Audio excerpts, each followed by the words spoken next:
माँ, ये राधिका है, तुम्हारी बहू। राधिका गांव में हॉस्पिटल में नर्स का काम करती है। बस हम दोनों में दोस्ती हो गई और हमने शादी कर ली।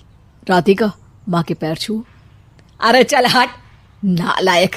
अरे मैंने क्या क्या सपने देखे थे कि तेरी शादी किसी अमीर घर में करूंगी और दहेज में लाखों रुपए लूंगी, और तू गांव की इस मामूली लड़की को मेरी बहू बनाकर ले आया। लेकिन बेटे की जिद के आगे सुनीता देवी मजबूर हो जाती है। राधिका सुनीता देवी को फूटी आंख भी नहीं भाती थी।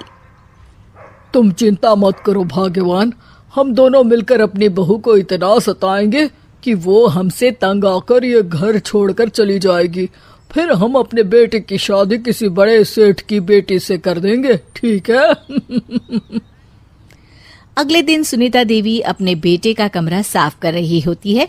तभी बहू के सामान में उसे एक बड़ी बड़ी मूंछों वाले आदमी की तस्वीर दिखाई देती है और उसके कंधे पर एक बड़ी सी बंदूक टंगी होती है। तस्वीर के नीचे लिखा होता है डाकू मंगल सिंह। ये किसकी तस्वीर है बहू? ये मेरे पिताजी की तस्वीर है। बस फिर क्या था। ये सुनते ही सुनीता देवी के हाथ पैर कांपने लगते हैं। वो भागती हुई सीधा अपने पति के कमरे में जाती है। अरे गजब हो गया जी, गजब। अरे क्या हो गया भाग्यवान? हमारी बहू एक मशहूर डाकू मंगल सिंह की बेटी है। हे भगवान, अब क्या होगा? क्या कहा? डाकू मंगल सिंह? अरे मर गए रे। सुना है वो तो बड़ा ही खतरनाक डाकू है, मारता ज्यादा है गिनता कम है। लोग पुलिस वाले भी उसके नाम से कांपते हैं। अरे सुना है वो तो हर हफ्ते 2-4 लोगों का ऊपर का टिकट कटवा ही देता है। हे भगवान, अब हम क्या करेंगे? ये हमारे नालायक बेटे ने कैसी मुसीबत हमारे गले बांध दी। हाँ वो तो है, अगर हमने बहू को जरा भी तकलीफ दी तो उसका बाप मंगल सिंह हमें गोली से उड़ा देगा। अब जो मैं कहता हूँ उसे ध्यान से सुनो। तुम बहू से बिल्कुल घर के काम मत करवाना, और ध्यान रहे उसे किसी प्रकार की तकलीफ नहीं होनी चाहिए, समझ गई ना? और ऐसा ही होता है। अगले दिन सुनीता देवी रसोई में खाना बना रही होती है कि तभी, ये क्या माँ जी, मेरे रहते आप खाना बना रही हैं? चलिए हटिए, मैं खाना बना देती हूँ। अरे नहीं नहीं बहू, तू यहाँ क्यों आ गई? जा तू अपने कमरे में जाकर आराम कर, मैं खाना बना लूंगी। सुनीता देवी जिद करके राधिका को भेज देती है।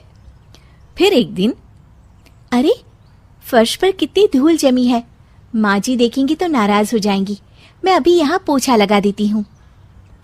राधिका जैसे ही पोछा लगाने लगती है कि तभी उसके ससुर की नजर उस पर पड़ती है।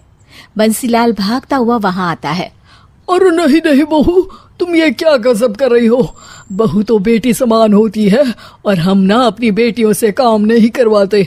तुम आराम से बैठकर YouTube पर किड लॉजिक चैनल की सास बहू की कहानियां देखो। वो लोग ना बहुत अच्छी अच्छी कहानियां बनाते हैं।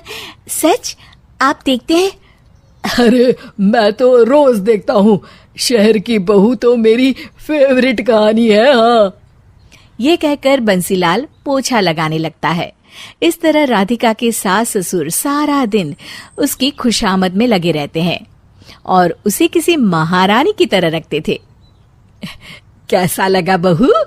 पिज्जा टेस्टी तो है ना?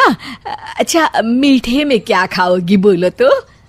माँ जी, मुझे तो काजू कतली बहुत पसंद है और उसके बाद 1 गिलास लस्सी मिल जाए तो मजा आ जाएगा। ये सुनते ही सुनीता देवी अपने पति को कोहनी मारते हुए कहती है, अरे सुना नहीं बहू क्या मांग रही है? जल्दी से भागकर बाजार जाइए और सब खरीद कर ले आइए। हाँ हाँ भाग्यवान, अभी जाता हूँ। राधिका की तो 5 उंगलियां घी में थी। वो तो अपने ससुराल में मजे कर रही थी। दूसरी तरफ राधिका की सास उसके लिए कभी नई साड़ी खरीद लाती तो कभी उसके लिए नए गहने बनवा देती।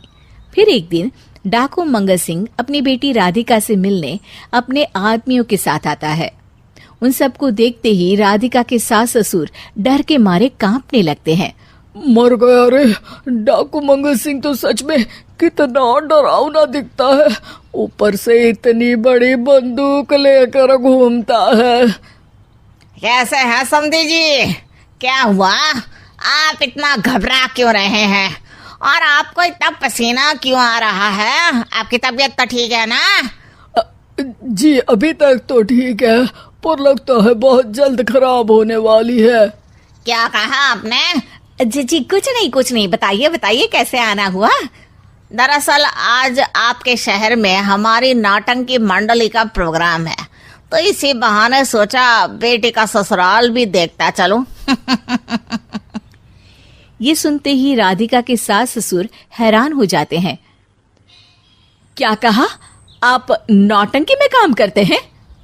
हाँ माँ जी, पिताजी डाकू की एक्टिंग बहुत अच्छी करते हैं, उन्हें तो कई अवार्ड भी मिल चुके हैं।